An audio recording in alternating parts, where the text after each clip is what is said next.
Looks like there's no work today. All this rain just keeps coming down. It seems like since I've been back to the Northeast, it's been raining pretty often. And today, when I got up this morning, it was 35 degrees. Pretty chilled. In here, I was comfortable. I didn't even have my heat on because underneath my covers, I was pretty comfortable.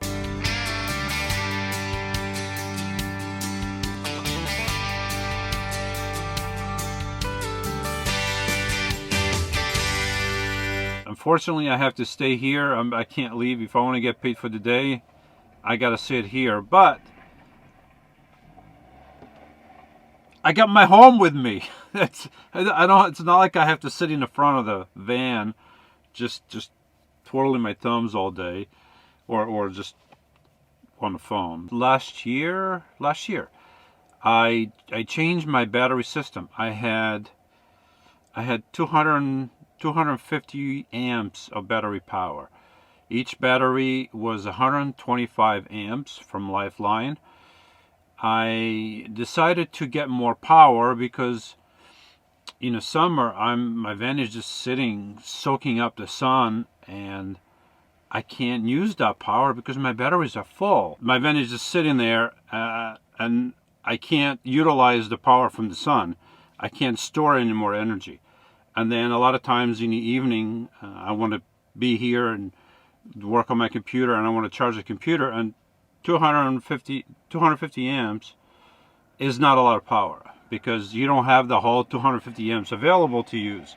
So I would use all that power really quick just charging up the computer. So I decided last year to change that, get bigger batteries, and so now I have 510 amps of power. I have a little bit more than double. Each battery is 255 amps. So each battery is 5 amps more than the total that I had before last year. So that is the good thing. In the summer, I have plenty of power. My van was charged up in Florida, and I came up, and it's been cloudy and raining most days, and right now I'm at 12.8. Yeah, I mean I'm full, and I've charged my computer. I have my refrigerator running. I have the lights on. I charge my phone. I have all these things running. And the refrigerator, I don't know if I mentioned that. The refrigerator is running. Just one of them. I'm going to turn the other one on pretty soon because I haven't really needed it. And yeah, so I got all this extra power now. But here's the issue. The issue is not in the spring like now, and in the summer and parts of fall.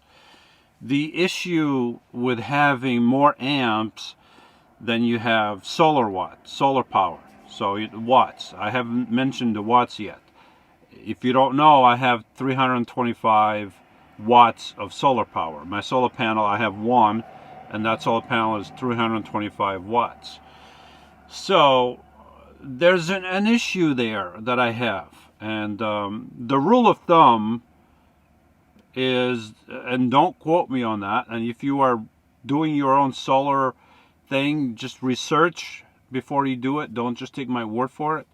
But the rule of thumb, more or less, I call it the thumby rule, is that you want to have less amps, less battery power than you have watts, solar power on your panel, on your solar panel.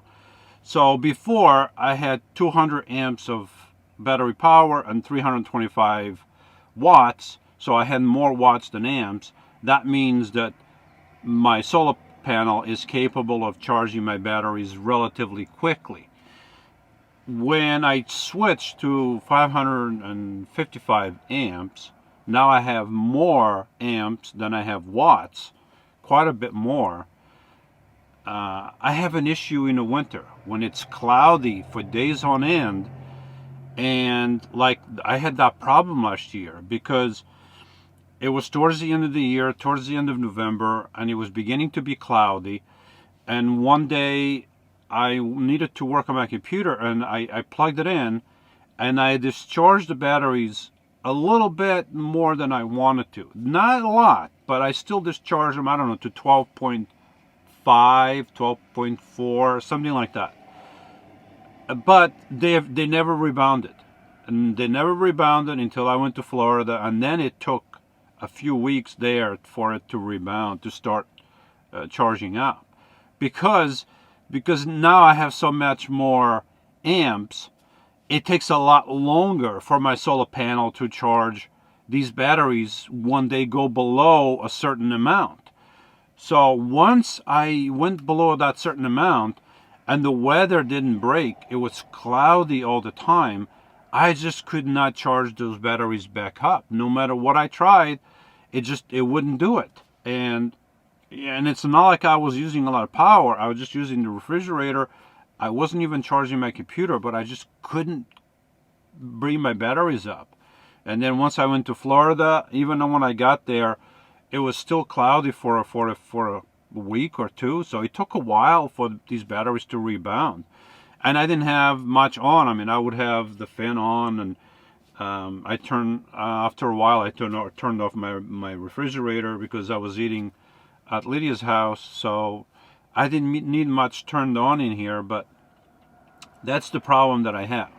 So it is good that I have extra power, because when I'm working in spring, summer, and beginning of fall, I have this extra power that I can use. And I don't have to use it all the time, but when I want to use it, it's available. I can use it, and then my batteries will charge back up. The issue is not letting them go below a certain thing. Now that I learned that, I'm going to be careful with that, especially when I know it's going to be cloudy for a while. So, like, it has been cloudy for the past few days, and right now I'm at 12.9. It just went up a little bit. So, yeah, so that's the issue that you should consider. Of course, the solution to my problem would be to have a few extra solar panels. So if I had 400, well, the problem is I can't go much higher with my solar panels for a couple reasons. One, I don't have the room on my roof. And two, my charge controller is not meant to handle, I think, more than 400 watts. So I couldn't go much higher than that. So even if I go up to 400 watts, I would still be below my amperage on my batteries, which is the total of 555. So, yeah, that's the issue. But, I mean, I do have, as you probably know, I do have the Sterling power that I can charge my batteries while I'm driving. The issue is that a lot of times while I'm working, I'm not driving a lot. So for me, and that was another issue that I was having last winter, was that I did have my Sterling power, and I was using that to kind of charge my batteries up a little bit. But I wasn't driving that much, so it's not efficient to have my van run for hours and hours just to charge the batteries a little bit. Yeah, I did that just to have some power at times. I let it run for a little bit so I could have the power that I needed, but it's not efficient. You also could charge the batteries with a generator. So if you don't have to be like me, working in the same place pretty much the whole summer, or working in areas that like I do, that you need to be stealthy, and you can have a generator, like I probably could, but I just don't want to carry a generator around. I don't have a lot of room to begin with, and then I would have to deal with gas and all that stuff. So I choose not to have one, and I'm stealthier for it. But if you don't have to worry about any of the stuff and you have a generator, then you can charge your batteries up.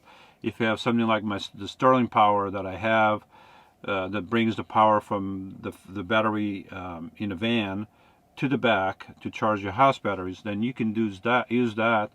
Especially if you're driving a couple hours every day, then you are charging up your batteries while you drive. I haven't used that since I came back from Florida. Actually, I haven't used it since I've been in Florida, and my battery's at 12.9. So I'm full. And so I know that for the summer I'm not going to have a problem. But in the wintertime, if I had to work here in the wintertime, then that would be absolutely an issue.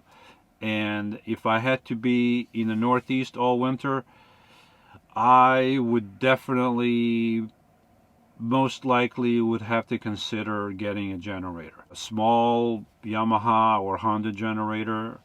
I don't see any other way for me to maintain the power that I need, and especially to run my Webasto. The Webasto uses a little bit of power, and if I want to have heat all night, then that means maybe at work, if I could have an eyesight to my van, I could chain up the generator to my van just in case, and let the thing run for 8-10 hours charging up my batteries. So that's feasible. What's the cost? The cost is going to be about a gallon of gas. That's what those things run on for about 8 to 10 hours. So I guess that would be relatively cheap to be able to have power. Of course, not every day would be cloudy, so I'll be getting power a little bit from the sun here and there. But yeah, if you have to live in the Northeast or somewhere that's cloudy year-round or for months at a time,